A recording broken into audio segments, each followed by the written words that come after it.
হে আল্লাহর বান্দা, তুমি কি করতে যাচ্ছ? এই সম্পদ কি সত্যিই তোমার? তুমি তো এখানে কেবল কাঠ কাটতে এসেছিলে। এই স্বর্ণমুদ্রা তো তোমার পরিশ্রমের ফল নয়।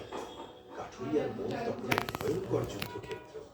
একদিকে দুনিয়ার সব সুখ আর আরামের হাতছানি, অন্যদিকে আল্লাহর প্রতি I'm বড় making a ভালোবাসা। video, don't তার come. মন দুটি ভাগে বিভক্ত হয়ে গেল। এক মন বলছে, কেউ তো দেখছে হ্যাঁ? না, নিয়ে নাও, তোমার পরিবারকে এই কষ্ট থেকে মুক্তি দাও। অপর মন বলছে, সাবধান, আল্লাহ তো সব দেখছেন। তুমি কি সামান্য দুনিয়াবী সুখের জন্য তোমার ঈমানকে বিক্রি করে দেবে? তুমি কি হারাম পথে অর্জিত সম্পদ দিয়ে তোমার সন্তানকে প্রতিপালন করবে? হয় নাই তো। যে মুখে তুমি বিসমিল্লাহ বলো, সেই মুখে হারাম খাবার তুলে দেবে?